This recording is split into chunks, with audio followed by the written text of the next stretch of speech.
Hi everyone, I'm excited to get you through this short training on how to create a calming corner in your classroom. So I know a lot of teachers ask me about the calming corner. I think it's an idea that we all love.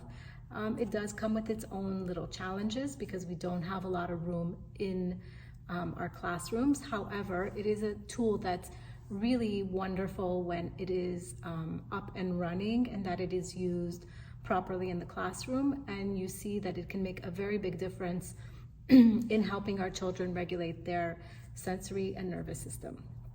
So let's start with why calming corners matter. So we know, and we've all seen more and more, that our kids are coming into school so much more dysregulated than we used to see them. So let's go ahead and look at why calming corners. Calming corners are really important for our kids because I'm sure that all of you have witnessed so far that so many of our kids are coming to school dysregulated, and they have a much harder time with regulating their system.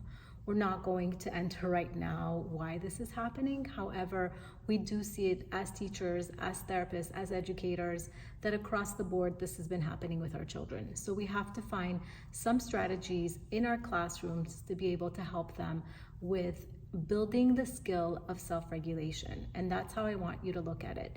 Not just as a place where they could take a break, but rather how is it that we're building a skill that they start learning that they need the break and they request it? How do they start self-advocating for it? How do they start recognizing it in their bodies, and that they start asking for these breaks so that they can take a break and then reset and come back? It's just having to find that little pause during their day where they're able to just get back to themselves. We call it getting back in their bodies and then ready to learn. So what do we need inside a calming corner? Inside your calming corner, you don't need a lot. You don't need major resources for this. You want to make sure that you have somewhere comfy for them to sit on. I love when it's also delineated by a little area rug or something like that on the floor so that they know that this is a little area that's designated. Something to sit on that's comfortable, something weighted that's comfortable, like a blanket, is really a beautiful asset to add in there. You want to have some visuals to help them walk through the regulation that they need to do in the calming corner. Well, we're going to talk about that in a minute. And you want to have tools like fidgets and visuals on the walls so that they can access that and be able to use these tools. They're not toys to play with, but we teach them that they're tools for them to regulate themselves. So that's what we want in the calming corner. We also want to think about a check-in. How do they check into the calming corner? We could talk about this in a minute. And also a timer, because they're not in there the whole afternoon. They're in there just for a certain amount of time until they get a reset, and then they're able to come back and join the class. So let me show you how we use our cozy corner here at the center. We have our cozy corner in this room. Here we have it. So we have a beanbag chair with weighted plushies. We have a choice of different fidgets right here. We have an hourglass timer. Here we have other weighted blankets and some books. And then on the wall, you'll see we have my calming choices. I want to address something because I do have a lot of teachers that tell me we don't have room for it in our classroom, or can the children still use it during the day when we have free centers, or it's our library, that's what we use. So again, I mean, yes, the ideal is to have a separate cozy corner in the classroom for your children, to know that that's where they go into when they need it, when their body is either overwhelmed or their body is underwhelmed, when they're sad, for instance. So we want to have that space that's designated for it. However, let's be realistic. Sometimes we don't have access to that in the classroom. We have to use space for more than one thing, for more than one purpose. So you want to think about it this way. You want to make sure that the times that it is used for something other than the cozy corner, let's say it is open play, let's say it is the library, so then you'd have a sign that says open library. And then when it's time for the cozy corner, you would have it in there as cozy corner, right? Cozy corner open. Now, you want to make sure that if they're using it, let's say for the library for during your open centers, that the items that you use, because they are not toys, the equipment that you're going to use, the little activities and anything that's any fidgets or whatever you have as those tools, that you take them out of your cozy corner so that when the children are using it to play or to have access during free time, then it's not being used for that. However, with that, you also want to let the children know that as a rule in our classroom, as an agreement, if kids are playing in there during free play and that someone does need it for the cozy corner because something is coming up, then we do give access to that child for the cozy corner. Okay, so there are ways around it. And again, yes, ideally it would be wonderful to have a designated area only for that, but we want to also be realistic. You just want to make sure that you designate that time for the child and you let them know that with visuals that you put near your cozy corner. All right, so how are you going to introduce the cozy corner to your students? You want to make it fun. You want to make it that they can try it out. So I would do this during circle time, for instance. You sit around. We know that we work a lot on emotional intelligence with our kiddos. We work on naming their emotions, on saying, hello, today I feel. So they have access to that information, or you start off with that and you help them name their emotions, and we make all the emotions okay for that day, of course, when you go around the circle. And then you model how to use the cozy corner. So I've done it in the past where I would be at circle time and have the cozy corner and then ask a child if they wanted to try it.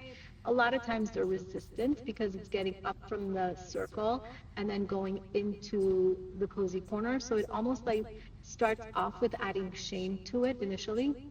So what I like to do is, if let's say you have the blankets, you have a chair, a beanbag chair, you have things like that, from the cozy corner, bring it to the center of the circle, and then trust me, then they all want to try it. And you bring your fidgets and everything else. So you as a teacher would model something first. You can say, and make it playful. I'm feeling really wiggly in my body today, but I really want to pay attention to my teacher. I'm going to ask to go sit in the cozy corner. And so then you model that. You model entering the cozy corner, sitting down in the beanbag chair, for instance, looking at the visuals that are on the wall with a choice that you can make in order to help regulate. So let's say it is a breathing activity and it's like breathing, calm with the palm, we call it, breathing with your hands. So you would do the breathing and model it to the children. So breathe in, breathe out, breathe in, breathe out, breathe in, breathe out, breathe in, breathe out, breathe in, breathe out. So you model it for them. That's one of the things that they can use. Now, here's another piece that's really key. You want to make sure that when a child is entering the cozy corner, that there's a way that you have them check into the cozy corner. So it could be with a little sign on the door, check in, check out, not the door, but on the side of it, check in, check out. You also want to put a little timer for them. I like the ones that are an hourglass timer so that it's not, it doesn't feel alarming to the body. So I put a little timer. Usually I put 3 to 5 minutes. And so we set it, the hourglass timer. The child enters that little cozy corner. We put the hourglass, they go in, they try to do their technique, whatever tool that they decide to use to calm. And after the hourglass is done, they check in with themselves. Am I ready to come back in? Right? And that's when the teacher wants to keep an eye out and say, are you ready to come back in? Or do you need a little more time? If the child tells you they need a little more time, you want to put that timer again. right? And you let them know that after twice or three times, depending what you decide as a teacher, you know your students, then you'll invite them to come back in, or that if they haven't come, they don't feel better, that also means for you that we need to find a different strategy for them. What to say and what not to say.